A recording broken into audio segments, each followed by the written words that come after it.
Welcome to Do It Now, a platform for you to learn from those that have already done it. Do it now. Hello, and welcome back to the Do It Now podcast. In this episode, we'll interview Kris Morris and Gary Craig, who are directors and owners of KG Builders and Sons. KG Builders and Sons was established in 2016 when Kris and Gary took big personal leaps into business ownership. Having over 20 years of construction knowledge between them, they were perfectly placed and their businesses went from strength to strength. KG Builders and Sons have over the last years been working closely, sharing work both ways with other small building companies, giving them scope to be able to provide full services to potential clients. Their main works they undertake are new builds, renovations, extensions, driveways, garden alterations, plastering, rough casting and rendering, as well as many more aspects of construction. Should you wish to get in touch with KG Builders and Sons, you'll be able to do that by email at kgbuilders.ayrshire@gmail.com or alternatively by phone call on either 07966 565 199 or 07528 067 766, asking for either Kris or Gary. Now for their accounts of how it's done. Hope you enjoy. Kris, Gary, thanks very much for coming on the Do It Now podcast. Much appreciated, guys. I know you're both busy and I know that you've got young families and that and you've not got much time, so it is really appreciated. We'll get cracking on, so we'll get right into the questions if that's all right with you guys. There you go. Cool. So it's split into 5 sections. Section 1, if I could ask you both to introduce yourselves and the aspects of your company which you predominantly look after, as well as what area geographically your company operates. Right, so I'm Kris Morris, partner of KG Builders and Sons. Basically, the two is we both run it together. Doing everything from pricing jobs and doing the job. So basically everything to do with the company, we just share it. Share all aspects of it, and nobody kind of take care of one side more than the other. You share both responsibilities fully. Your company, what area does it geographically operate? Gary, if I could ask you that, right? We cover the whole of Ayrshire. We can go into Glasgow. We can go really anywhere we want to. It's just most of our work's in Ayrshire because that's where we're mostly based. But we have worked in Glasgow quite a bit. If we need to go further afield, we go further afield. Just wherever the work is, we go. So I'm going to just into that. What basis? Cover your company a wee bit there. What exactly do you do? What does it entail to operate and run your company? What do you predominantly look after in your company? What are the areas? We'll start a job. We'll go see a client. Whatever the client wants, we'll cover that aspect what the client wants. So if they want a new build, we will cover the new build. But if we can't physically do the trade, we have other trades that we call to pull in to cover that. So we're always flexible, whatever a client wants. So we will always oversee the job that they want, So make sure they get what they want. All aspects we'll cover. Yeah, we'll cover it. Anything to do with building, but most of the time we want to be doing extensions and new builds, really. But we do all the rear stuff as well, like gardens and driveways, anything to do with building, really. Cool. Right, so we'll move into section 2. What was both your first jobs? Working with you. Working with me, so we're all working together. Was that the same as yourself, Kris? I actually had a job for 6 months before I went to the other building company we were at. I was a cabinet maker for 6 months, but that company closed down, and then I started as an apprentice bricklayer. Well, guys, just for anybody watching the podcast, us three all work together, apprentice bricklayers with the same company. I guess we can't really speak about that company because it wouldn't be fair to mention folk without their permission and stuff like that. So I guess we'll need to tiptoe round about this subject a wee bit, but it'd be good to still get an insight into it, guys, if we could. How did you go about landing those jobs? How did you go about getting your apprenticeships, guys? Well, I started, it was 2006 I started, I think it was, but the year 2005, the school work experience programme, my dad knew the company we all worked at and got me a week's trial there and work experience. And at the end of my week, I could give him a £50 note. I thought it was a dog's bollocks getting a £50 note. And he says to me, give me a phone you buy with school and I'll get you a start. So I finished school, ran out of school, skipping, and gave him a phone call on the Thursday and I started on the Monday. And that was it. Started from there. Right, cool. Thanks, Gary. Kris? I started in 2002 and I got the job because my dad knew my then boss. Basically said to him if I could get a job, and I done a trial for a month, and after the month basically got the job, sent to college, and that was it. That seems to be a theme that's so far away talking to like previously. It's people you know, and usually it's somebody's dad or somebody that helps them along the way to find something. But I guess when you get a bit older, it's up to you. You're no longer relying on anybody else, and there's folk out there looking for new career paths and stuff like that. And it's about approaching them. It's about networking, and that's the kind of stuff I'm trying to get forward in this podcast in this minute. So, what did you learn for that job, guys? What do you feel you learned? I know you've learned personally. I know you've learned millions for that job. Hundreds of aspects of the construction industry for a company which has got 100+ years of knowledge. It was a big learning curve for a lot of us. Could you put it into your own words of what you've learned for there? Maybe the construction aspects as well as what else you took for there. Do you know if that makes sense to you? I mean, I'm pretty sure to say all three were setting my career path because of working for that company. Highs were lows there. I mean, I had a few lows there. I hate it working there. Gary, vent just now, and we'll get it over and done with. They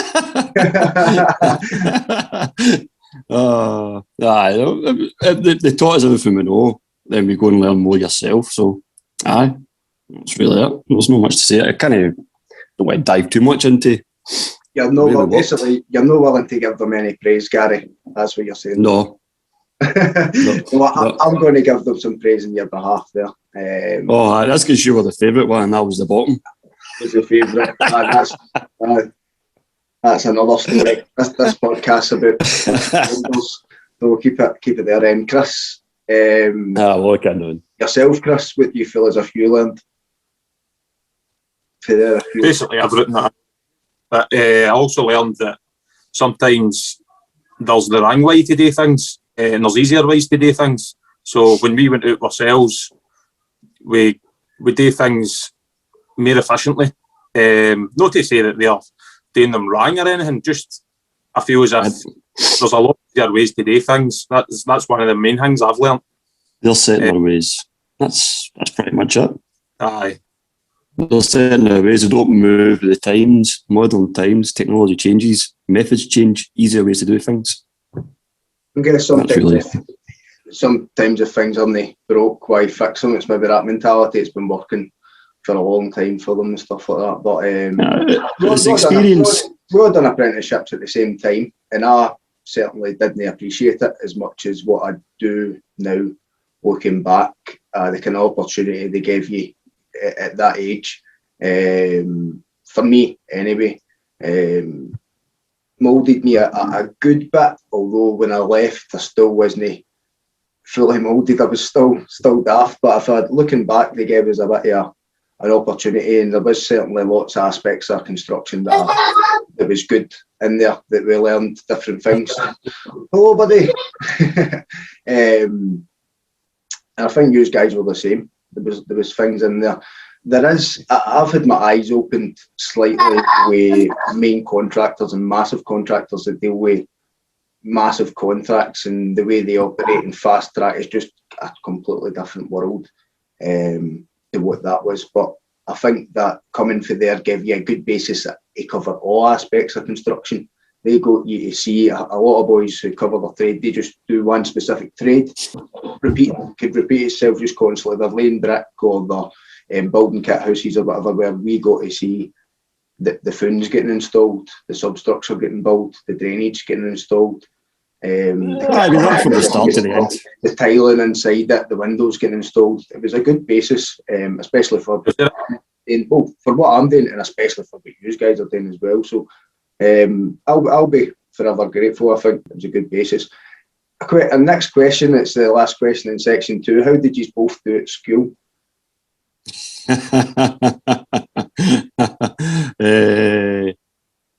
I was terrible at maths. I was terrible at English. I was good at everything else apart from that. I was utter mince at it. I don't need to learn maths. I don't need to know that. But as you all know, you do.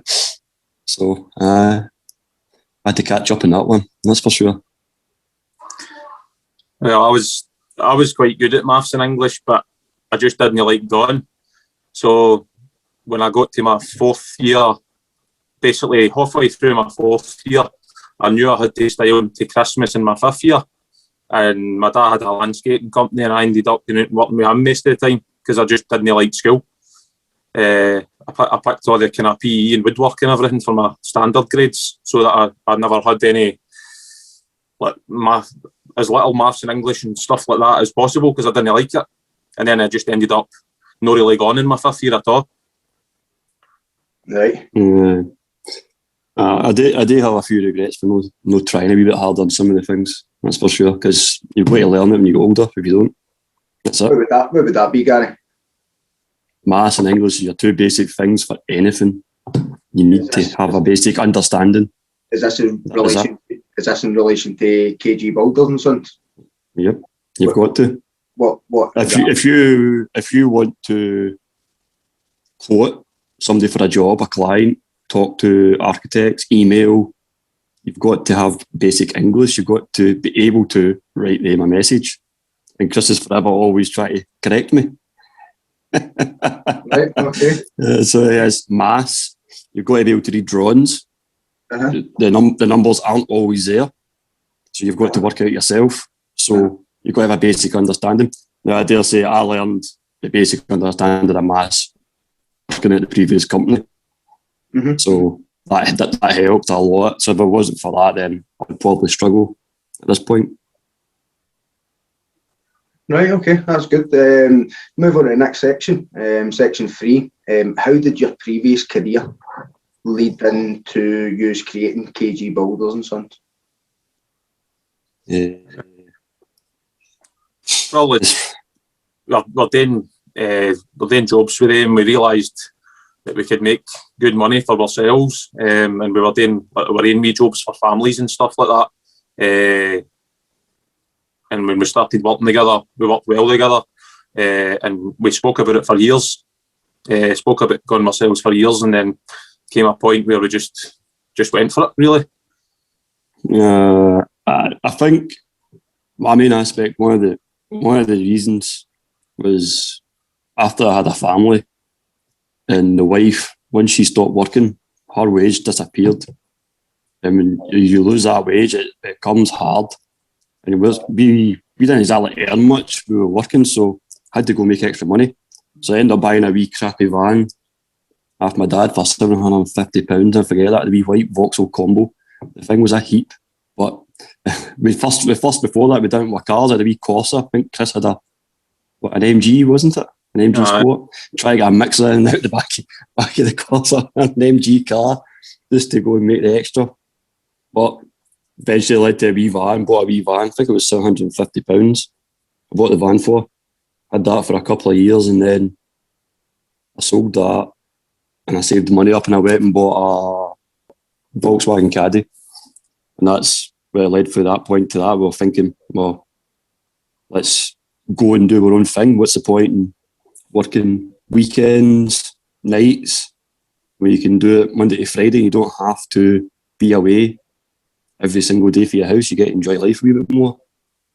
So that's how we got to that point. Well, for me anyway, that's how I felt I got to that point, because the money, I just wasn't making enough money to keep the house when Lisa wasn't working anymore. was harder. Sounds like a big leap, Gary, going to make your own money, your own capital, and relying on yourself when you know that it's 100% up to you. You're not moving into another company where the wage is guaranteed. They're going to give you it. It's up to yourself. Sounds like a big leap there. The next question in it is, what was your mindset as you went into that? And I know it sounds like kind of the same question. And you've took a big leap as well there, where you've potentially got zero wages coming in for God knows how long until you win the work, and you've maybe had a kind of work coming in. Did you have work already set there? Did you have money set aside? Did you get a small loan at the initial starting point now? On you go, Gary. We had a messy point of leaving before we started. I'm not going to do details of that. So we had a messy finish to our jobs, and then I think we had maybe a month of work lined up. That was it. Luckily, I had the wee Volkswagen Caddy to start off. We owned our own tools, our own basic tools to get things done. So we didn't exactly have to go and buy that. Worked out our wee huts. Everything was jammed in a hut. You wanted something, you had to climb through the hut to get to it.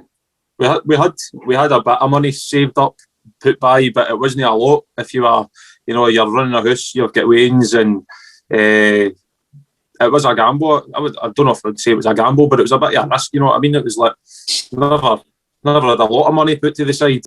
It sounded like you both maybe saved a wee bit of money to keep yourselves by initially, and you also had work already coming in before you had made the call. You had a month of work, which you'd said there, so you had the good prep to move into it, and kind of prepared yourself for that move, although it would no doubt have been a big scary move for you.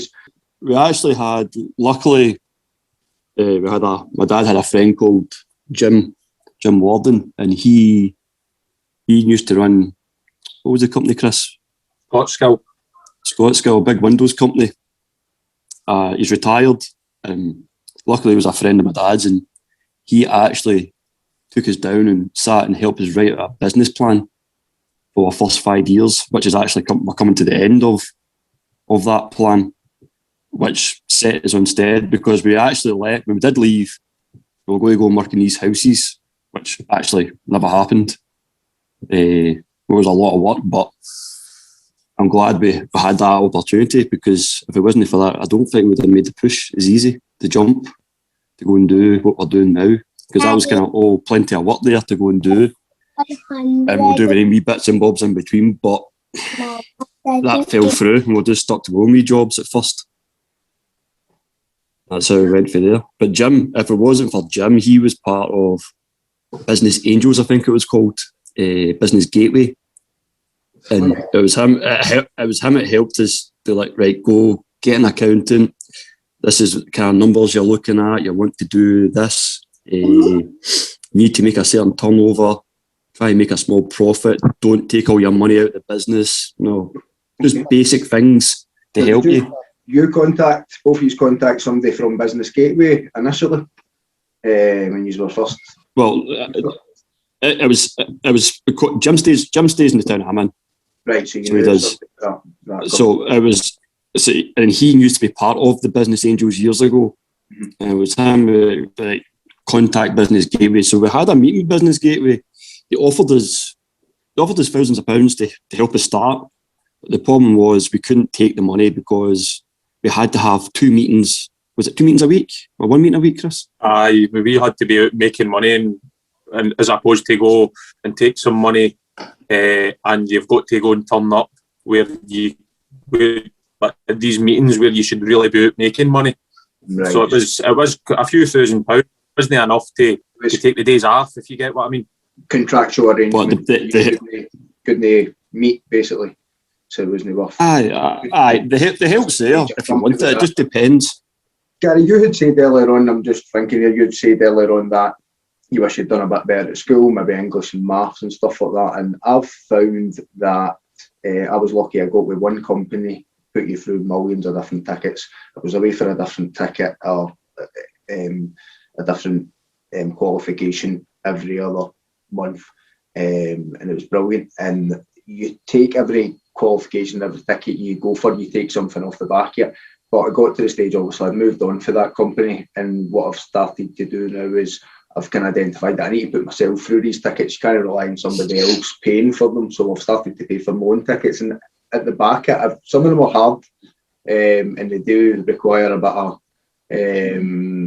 doing research, and you need to spend the time with it. But what it does is at the back of it, you then grow and you learn. You've got a bit more of a better valuation of yourself. And I'm just thinking about you there, I'm probably pretty sure there'll be a couple of qualifications or a couple of business management courses or construction management courses or something to that would probably benefit you, where you could maybe get better use of your time, where you're looking at drawings and you know how to analyse it better, or you're wanting to deal with clients and you know how to manage them better because of the qualifications that course have done. It might be a benefit to you, something like that.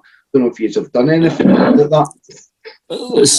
These days, mate, look, don't get me wrong, I wasn't good at English and maths, Adam, but likes of computing, Latin, classical studies, PE, techie, I was superb at that, you know, I was good at all that stuff. I had an interest.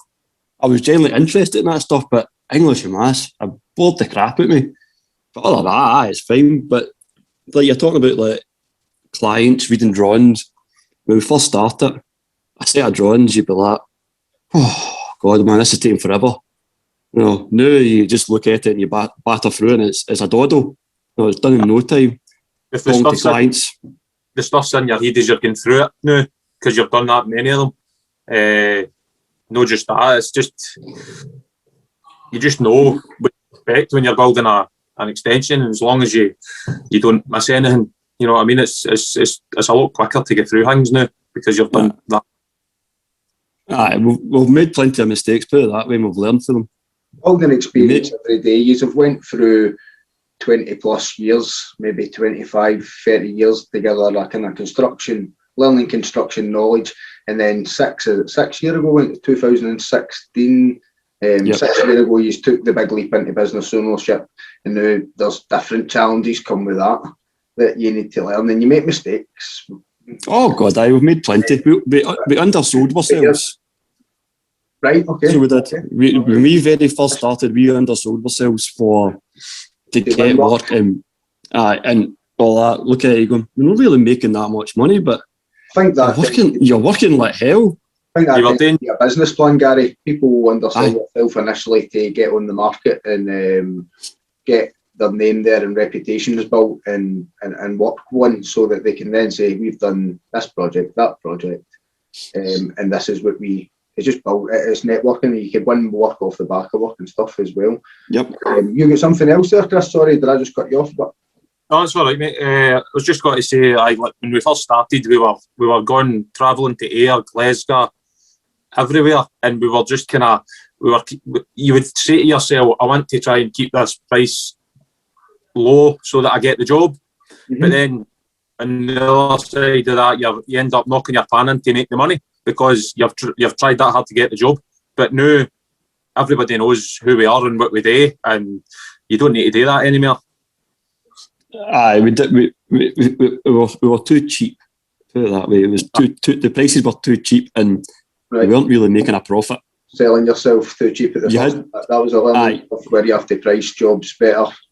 You've got to realise your cost of running your business. Mm-hmm. You know, you've got to realise the cost of that to make a profit. Mm-hmm. We weren't really making a profit.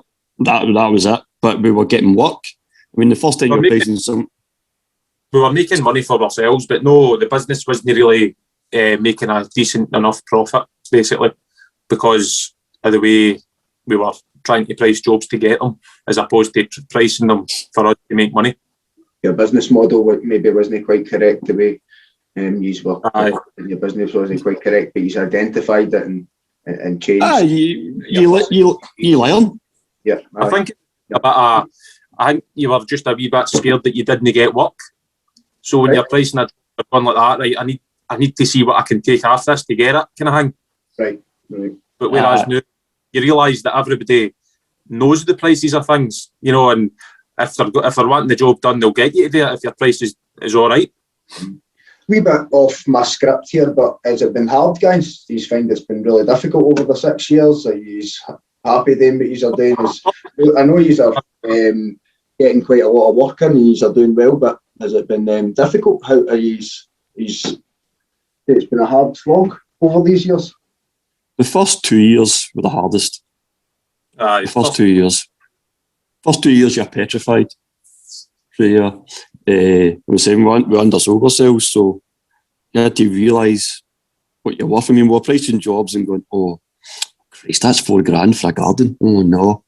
But in reality, that's what it is. You've got to put the price in for what it is for you to cover your overheads, cover your costs, make a profit, and that was it. And the first 2 years was always wee jobs. It was never anything really big. The first 2 years, was it, Kris?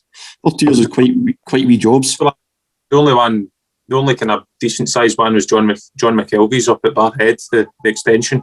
That was the first year, wasn't it? That was the first year. That was really the only one. And I think within that evaluation price, there's also, Gary, that the know-how. You need to add that into the mix. You've the experience and the know-how to do these things, so that's part of the cost as well. That's my evaluation of it.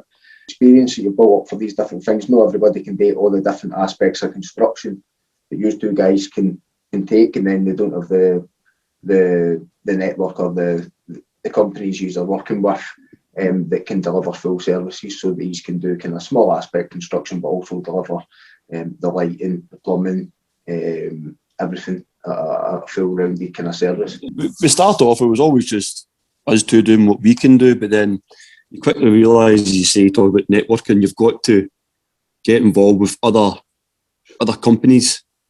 So now we've done wee jobs then, now we're doing bigger jobs now. Every year it's growing. We're growing and growing and growing and doing bigger jobs. So we've got a pool of electricians, a pool of joiners, pool of plumbers, pool of roofers, and go, right, that's the jobs we're doing, give us the prices in, and then we get the prices in, we stick it together, see we get the job, and then we'll manage that job. As well as us being on it, we will manage it to get it to the standard that we want, because essentially we've never really advertised. We've always got work off the back of other work we've done. So we think we do a good job. We leave something that people are happy with, that they'll go tell their friend round the corner, tell their sister, tell their brother, go and tell their family about KG Builders and Sons. And we always seem to get phone calls. We never advertise it. We did have a website. I think we get one job off it, and we just stopped using it. And now we don't advertise, and we just keep getting work constantly through the door. I think we've had 5 extensions in one house this month come through the door, just for us two. Well, that's how it's been going so far. You pride yourself on delivering good work, and I know you pride yourself on making sure your work's up to a good standard. I know that about the pair of you guys. That's probably why word of mouth's going well, and it's winning for you that shape. Hopefully, this podcast will be up on the internet for a good while, and hopefully, if it wins you one job, then it'll be this time will be worth it. Do you know, guys? Again, so back to the questions. Section 4. What is your business in depth? If you just could touch on as many aspects of construction that you guys cover as possible. Right, so we do anything from building extensions, that's including digging out the foundations, pouring the foundations, build the substructure, solemn, superstructure. We do gardens, driveways, slabbing, rough cast, everything to do with building that you can anchor. If we can't do it, as Gary says, we've got guys that we can bring in. But most of the kind of wet trades to do with mortar, bricks and mortar, we do everything to do with that. If there's anything we can't do, we've got somebody that we can bring in. All aspects of construction, cool. How did you go about initially setting up and looking after your finances in relation to your company? I think my brother started a business 2 years before, so I spoke to him about how how do you look after like your ins and outs of your money? Like how do you sort out in a spreadsheet and just you show me a basic template, or you just go on the internet and you get templates? We just made a basic template up. You fill in what money you've been drawing in, you fill out what money you've been putting out. You just simplify it and make it as simple as possible. Don't overcomplicate things. Make it simple. Get an accountant on board, a good accountant. I mean, the guy we've got, we can phone him any time for information. If we don't understand something, see, try to understand the tax. When we first started, we did not have a clue. We were trying, didn't you, Ken? Everybody you ask tells you a different way of doing it, and it just pickles your mind. And as Gary says, when one day we went down to the accountants and I just says to him, look, can you explain to me in basic, simple terms how this works? And he did. But it's one of the things where the tax thing was the hardest bit probably for me, because I didn't have a clue. Uh-huh. You were scared you would get it wrong. That was the scary part. You were scared you would muck it up. What did you have to do then, guys? What advice did you get off of financial advisor or whoever it was you went to? It was an accountant you went to. What advice did you get and what you learned about looking after your finances in relation to your company? Just simple things. Just track the money you've got. Always look after the money that comes in and make sure you're keeping money to pay your tax. Like 20%, everyone's 20%. Just keep money to pay your tax, because when it comes to January, you've got to pay it. You've got to pay it. There's no ifs and buts. So we've always had the money to pay. Sorry? Does it come off in a lump sum once a year? Well, twice a year, depending how your business is. So we pay in the middle of June. We pay an upfront. That was the hardest part when we first started. So they forecast what you're going to pay, and you've got to pay half of it upfront in June, and then you pay the other half in January. So when that year's finished, then you pay the other half, and then they'll forecast off what you've made that year to pay in June again, up front. So that's how we set up for a partnership, which we currently are, which we are changing to limited, but because of COVID-19, it's been delayed. Where it changes again, so it's learning again like what we've got to do, but you've always got to keep on top of it, because if they send you a bill through the door and you didn't expect it, then you're hit. You've got to pay the fines. Maybe a stupid question here. I know nothing about it, as I'm maybe used it at the start kind of thing. How did it process it? I know they've done it a year in advance, so I've looked at your jobs that you've done a year in advance and worked it off of that year you've just explained to me, but do you have to tell them every job you do and the percentage and the numbers, crunch the numbers somehow? No, so we've got, because everything's electronic, so... Is it a receipt for every job? A receipt for every job with a profit margin? We'll have an invoice for the jobs we do, but that's for a different conversation. We'll have a total at the end of the year. So you'll have your total, what you've brought in, and you'll have your total of your expenditure. Right. So just say we made £10,000 this year, right, of coming in, and then we paid £5,000 in expenditure to say that was materials and tools. So then you've got £5,000 there to work out what you're paying in tax. That's as simple as I think I could explain it. Gary, work out for that. Put it this way, it took us a long time to figure it out. It wasn't overnight. Just make sure you keep money aside. That's the easy one about it. Just put money to the side. Don't think, oh, I'm rich. Your accountant always keeps you like we did the struggle, and it was just a case of basically asking the accountant what they do with us. Are you in touch with your accountant quite often? Only when we need to know. We don't really. We just do the ins and outs and stuff, and then we send it all to him, and he puts it to the tax office for us. You pay him to do it for you. You do it yourself, but then you've got to send it to him. He looks through it to make sure everything's okay. You've not missed anything. He makes sure it's okay for you. We just do our bit to keep the accountant's building.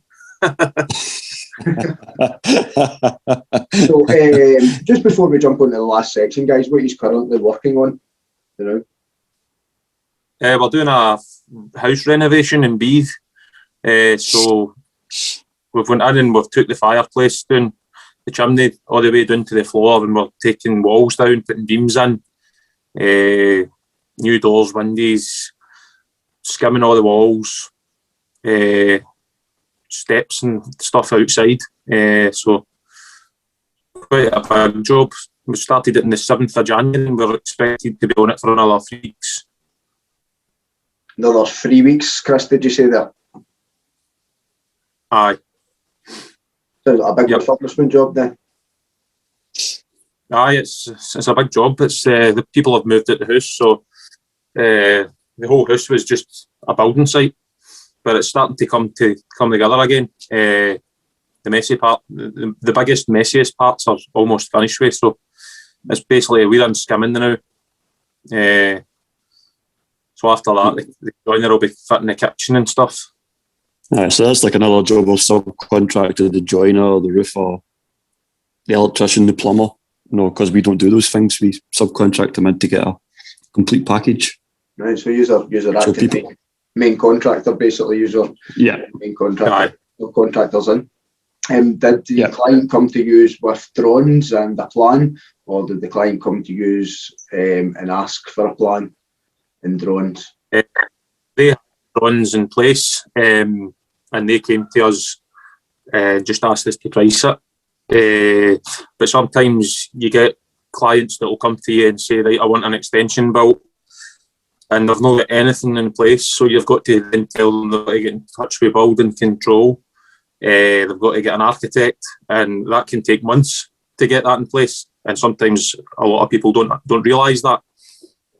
So we just need to say to them, come back to us once that's in place, and then we can price the job kind of thing. Right. So do you ever take charge of the architect side, going to architects and drawing up plans for the clients, or is it always the clients who go to the architects? Normally, we just give them the architect's number. But if they wanted us to go and get in touch with the architect for them, then we would. But it's pointless, really, because they've got to tell the architect what they want, really. So normally we just give them the architect that we work with. We give them his number. Right. Okay. Yeah. In my work, we use architects of different companies, the designers, whatever buildings, and the relationships with architects are quite important. You want to have a good, strong relationship with as many architects as you can possibly get, because these guys are getting contacted with clients that are looking for work to be done, and then they can also give recommendations for guys to do the works. And obviously, depending on the level, it could be a massive building. Obviously, that's going to go to, if it's a massive brand new building, it's going to go to a massive contractor. But it could be something in where it's a new build house or something like you could be the perfect guys for it. It's probably a good idea to keep in good relations with architects, I would think. You never want to fund architects. Get to know as many as you can and keep good relations with them. Send them a text message every now and again, I would say. Is it just one you've worked with now? We've been working with one for a wee while now, but we do get drawings for other architects, but we've been primarily with one for about 2 years in May. 2 years in May? We'll be 2 years in May. That's been the first time we've been tendering against companies that have been about for forever. We've been competing against these companies, and we've been managing to win the contracts. One of the reasons why we won the first contract was we were the only people to actually make a site visit. Get the drawings. We went and made a site visit. There was 5 people tendering for the job. It was a £100,000 job. It was the first time for us, and we were the only company that went and met the client and spoke to them about what they're wanting, how they want to achieve, and because of that, we were middle. We weren't the cheapest, we weren't the dearest, we were in the middle, and because of that, they were because they met us in person, they wanted then us to do the job. And then it happened again. I went and met the client again in another job. And I was the only person to go, both of us, we were the only people to go and meet the client. And because of that, we won the job again. It was just simple, face-to-face, speaking to somebody who's going to be paying you a lot of money to do a job. They like to see who they're dealing with. That's one of the reasons why we won the contract. We weren't the cheapest, we weren't the dearest, always in the middle. You've made the effort to go meet the clients and introduce yourself and get so that they can know you and judge you and get a valuation of you, and that's what's won you the work, you believe? Pretty much, yeah, that's it. Well, they told us, two of them, the two different clients told us we were the only people to go and meet them. No, there was 5 companies tendering, one was 6 companies tendering, and not one turned up. And that was it. What was that, Gary? What work was that you were looking at? One of them was free extensions on the one property. They wanted a big sunroom, an extra bedroom, a big front porch. That was my first big job. That was our first job with contracts. There was like 200 pages information that I didn't have a clue about. I had to phone the architect up and ask him, what does this mean? What does that mean? I felt stupid, but I had to ask. You don't understand, you don't know. You'll never know if you don't ask. And that is it. And he explained it to me. Thankfully, he was quite good with me. He's like, hey, this means that means that. So if you do that, that's the consequences of that. If you overrun the job, it's a percentage coming off the money that you're charging because you overran the time. If it's my fault, luckily we've always delivered in time or earlier, I should say. Retention money, they keep money off you for a year. Didn't know that. I made that mistake. You'll make mistakes all the way through it. It's just remembering to learn from those mistakes. That's it. That is always just make sure you do a good job regardless of the mistakes you make. Just have to accept it, and that is it. And we've made a few, and I'd like to think we've pretty much made most of the mistakes now that we've learned from. That's it. I wouldn't say you're quite there yet, Gary. There'll be a few more. Away you go. Do you think you've cracked? I hope you have, mate. Honestly, I hope you have. But I'm sure I've got a few more on the horizon anyway. But hopefully, you guys are plain sailing for you, don't you? So, where do you see your business going, guys? What do you see? What are your hopes? What's your aspirations for KG Builders and Sons for the future? Well, predominantly right now that we made a business plan 5 years ago and we've overachieved. So really need to sit down again and redo it. There's a few things we're thinking of. I'm not really going to say one of those things are because I don't want to give somebody the idea and take it away from us before we do it first. But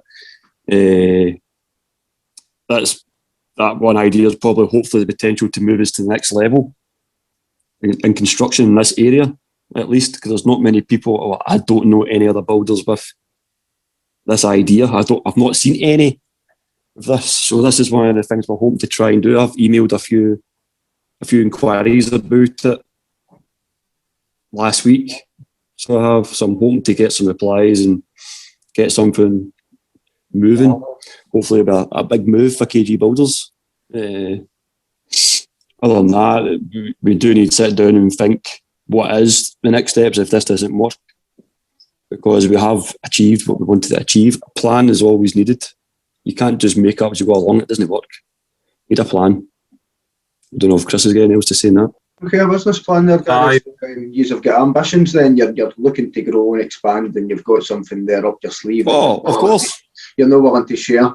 And I think you're right. You do need a plan. You need something to aim towards, or you're just drifting, hoping that work's going to roll in and hoping for the best. At least if you've made yourself a plan, then you've something to aim towards. And wish you luck with your new venture, whatever it is. Maybe you could text me and tell me after.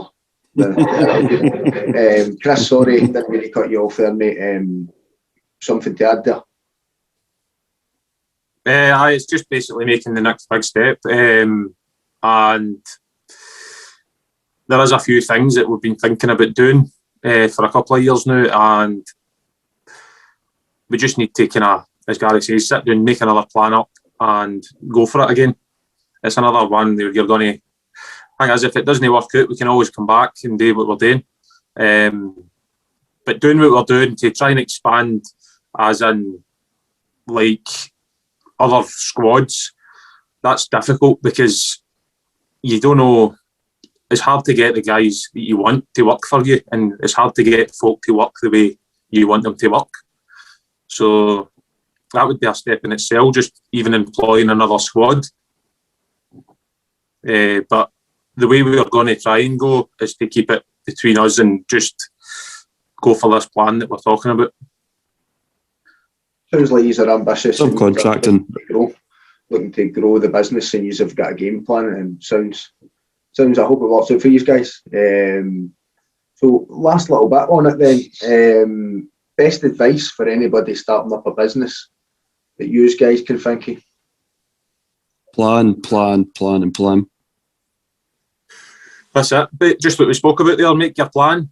You've got to have the plan in place and save some money, and don't just sit there and think about it, just go for it and do it. Because I wouldn't go and work for somebody again unless I really had to.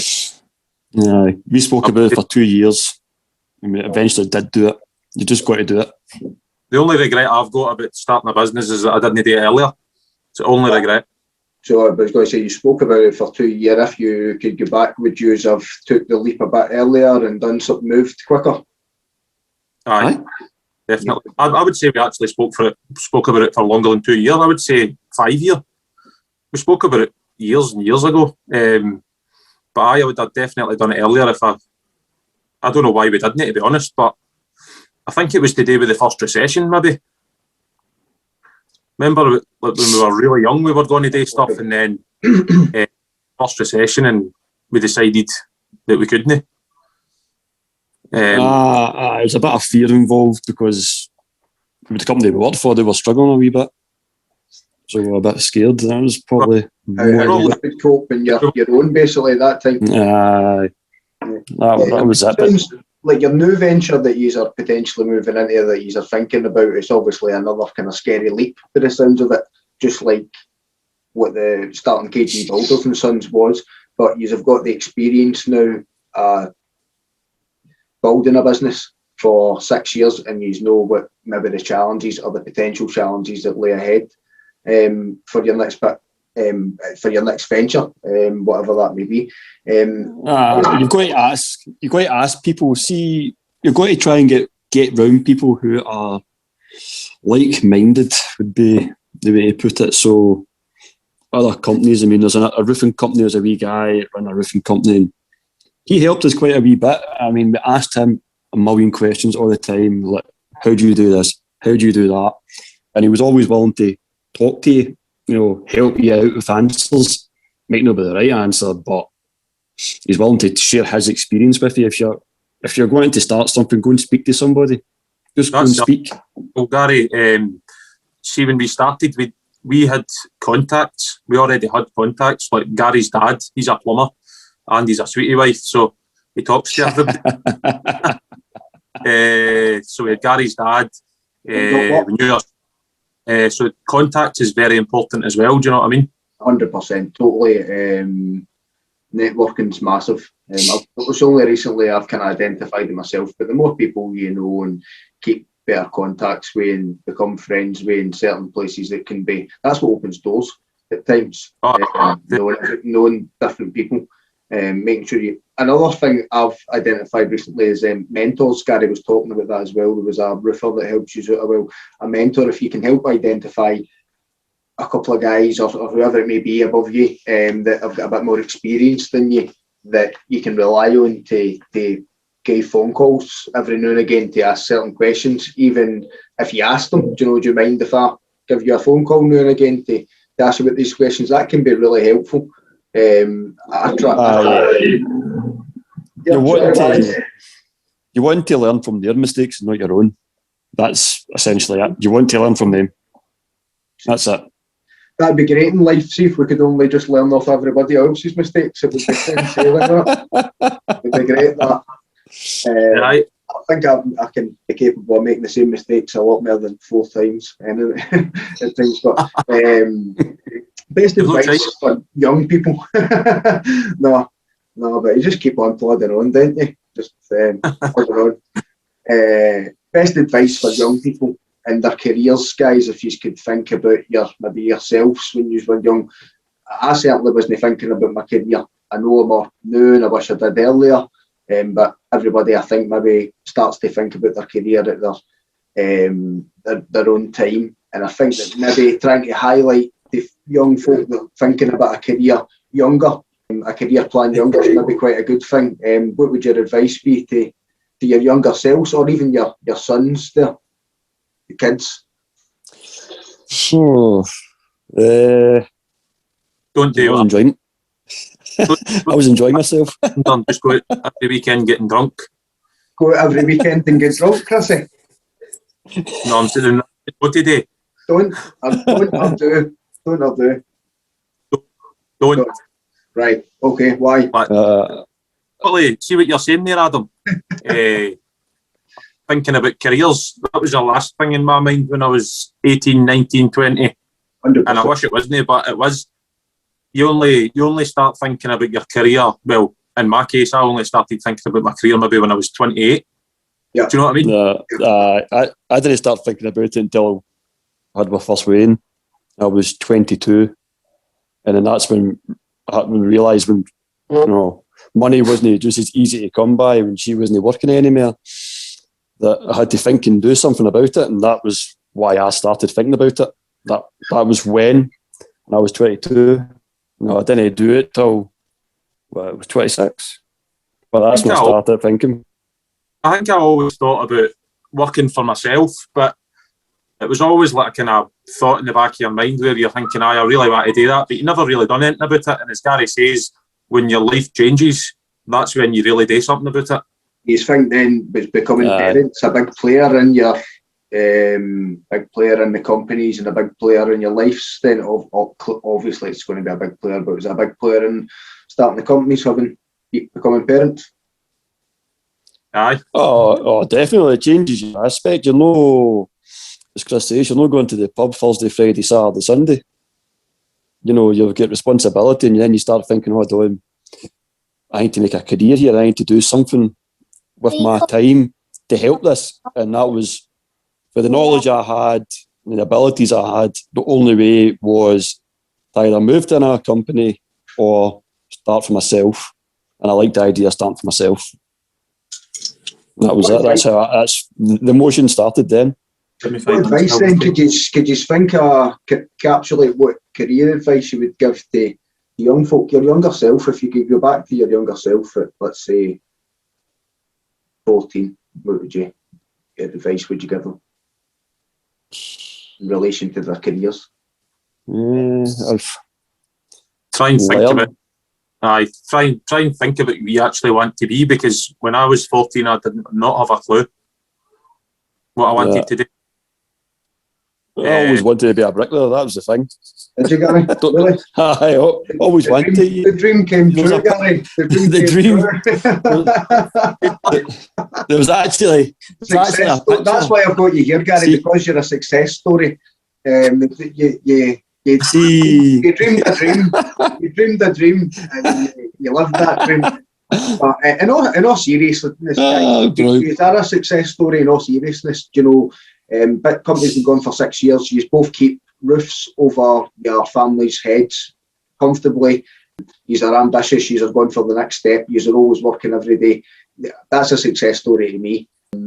Hopefully you have watched the previous videos, a couple of wee ones I've put up, but hopefully if we can change just a wee bit what is deemed as success, or what's cool when you're younger, because let's be honest, with the narrative isn't so great, could be better, and what you guys have done and what you are doing is cool. To me, you have built a good company, you are looking after your families, and you are probably going to leave a legacy as well for your kids to move into as well, which is probably massive on that one. Last bit, guys, just anything else you would like to add at the very end of the podcast? Anything? The stage is yours. The stage is yours. I think you've covered it, really. It's kind of, if you want to do something, it's not easy. If you want to do it, it's hard work. It's not all cracked up to what it to be at the start. I mean, it's only just now that it's becoming easy. But when you say easy, I wouldn't say easy, but easier. Aye, because when we first started, I'd come in the house at night, you've seen the jobs, you get drawings, you're sitting scratching your noggin. I mean, we'd be stuck off the internet. I mean, there's some things you just don't know. You look at things and you go, I have no clue what that is. So you have to look it up beforehand. How do you look it up? We didn't have the internet. We've got everything there now. Everything's in your phone, computer, tablet. Just search it. You can look it up. Something simple. Oh, that's just for that. Oh, that's a dodo. That's fine. The answers are there. You just got to look for it. It's hard at the start. It's easier if you've got to just keep working hard at it. But because it's not just you don't just wake up at whatever time in the morning, go and do 8 hours and go home. It doesn't work like that. We've got to go to work.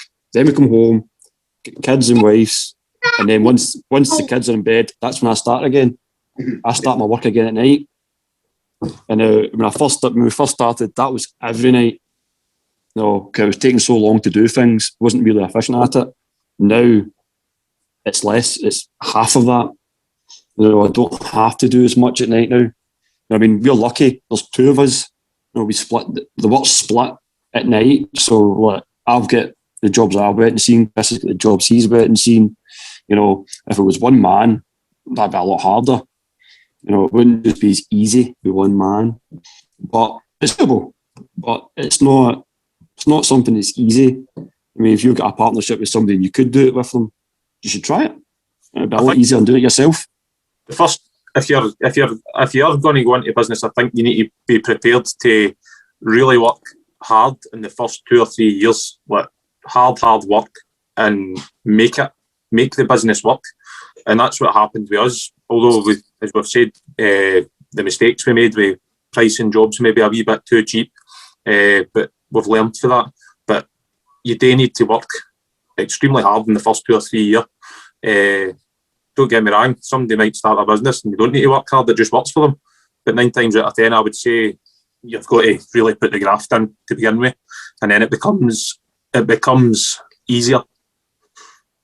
As you build experience and so forth. So the message is there for your final note is expect hard work, expect to work hard. But I'd just maybe like to add to that is that the narrative of working hard isn't a bad thing. It's not a bad thing. No, it's not. Working hard every day is good for you. It's good for you. I'd much rather be working hard every day, keeping busy and work hard and smart. It's not just nothing. It's not just hard. Sorry, hard and smart. Hard and smart. It's not. I mean, we worked hard at the start, but I wouldn't say we were really smart about it. And one of the things you've got to realise is what you're worth. I mean, I would probably say ultimately that's why we left where we were, because we felt undervalued for what we could do. What we offered them and what we were getting in return was nothing. I mean, now if I was employing somebody and they could do the exact same, I would know what they're worth and make sure you keep a hold of that person. Don't just undervalue people or don't feel undervalued. Know what you're worth to somebody. Know what you're worth. Know what you can offer. We know what we can offer. You've got to know what you can offer people. That's as simple as that. 100% agree with that. Know your worth and always value yourself as high as you can and aim for better. Ask for better and definitely know your worth. I'd agree with that. Guys, we'll round it up. I don't want to keep you any longer. It was a good chat. Enjoyed it, guys. Enjoyed seeing you. Enjoyed to hear from you. And I'm really appreciative of you coming on. I know you're busy guys. I'll let you get back to your busy families and your Sundays. Hope you enjoy the rest of your day. And thanks very much, guys. Cheers. Cheers, Alan. Take it easy. Speak to you later. Welcome to Do It Now, a platform for you to learn from those that have already done it. Do it now.